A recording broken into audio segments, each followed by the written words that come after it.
So this is a RS7, a Goosky RS7. This is a build that I just completed. I am running the Spektrum 200 amp HV Smart ESC in cahoots with the 6250 flight controller. I like that combination. I'm running Spektrum, the iX20, so it's just really nice having like all that programming right off the radio. You basically bind it and you program your ESC as well as the flight controller all off the radio. You don't need a computer or anything else to plug into it. You don't need programming boxes, nothing. You just basically bind it. Your radio automatically populates with everything needed to program the ESC as well as the flight controller. I'm running torques, the torq servos from HeliDirect. I'm also running the Zeee packs, which I have really good luck with these Zeee packs. These are the 120 C5200s. This is a newer cell, the newer cells, so they're a lot smaller and a lot lighter. I've had really good luck with those in my 700s.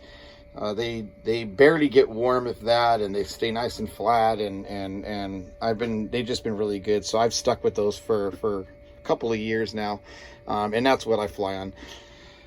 This one came with the Azure or Azure, whatever I've heard them pronounced different ways, blade combo with the helicopter airframe kit. And so I'm looking forward to taking this thing up. Everything's flight controller, all that's been programmed and set up. Everything as is at default, as in the gyro gains, everything, it's all at default at this point. Okay, yeah, so this is the Spektrum 6250 controller, flight controller. This is at default settings. I have not done any changes whatsoever. The cyclic is at default, the tail's at default.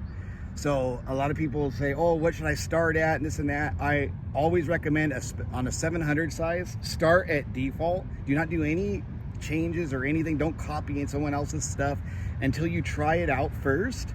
This is a maiden flight on this RS7. I just set it up.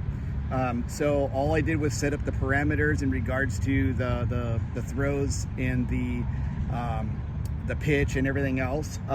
This one I am running a little bit longer throw on the servo horn, which I shouldn't. I advise against that because it changes the resolution of the servo. You always want to go with the resolution that the servo to ball link length, the servo arm length that the manufacturer tells you. This one's just slightly off. It's slightly longer only because I wanted to use the torq servo aluminum arms, and they're just slightly different from that. But I'm gonna go ahead and take it up, do a test here, see how it feels. I'm not running a really high head speed, but I'm just gonna kind of see how it feels.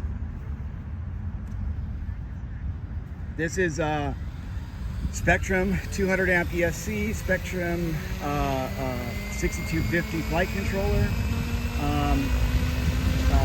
torq servos, Scorpion motor.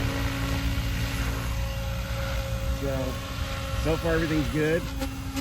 Tail feels locked. It's a nice stop on it. This is stunt 1, which is still pretty low head speed. Pitch it up, down. Tail seems to be locked in good. I don't know if you guys can see because it's overcast and it's going to make it like really shadowy looking, so you might not be able to see it. We'll go stunt 2 and see. Okay, this is stunt 2.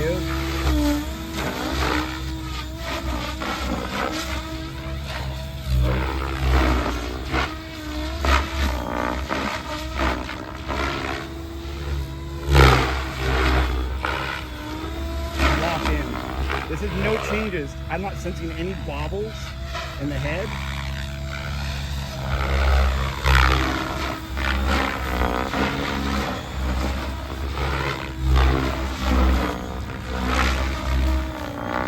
Tail's pretty quick for me. I'm not used to that speed. The track's really nice. I've been doing loops. No changes. No changes. So you see, that's why I always recommend start your setup. Honestly, if your mechanical setup is good, it's a lot easier to deal with. Always start with your default and move from there. Thank you.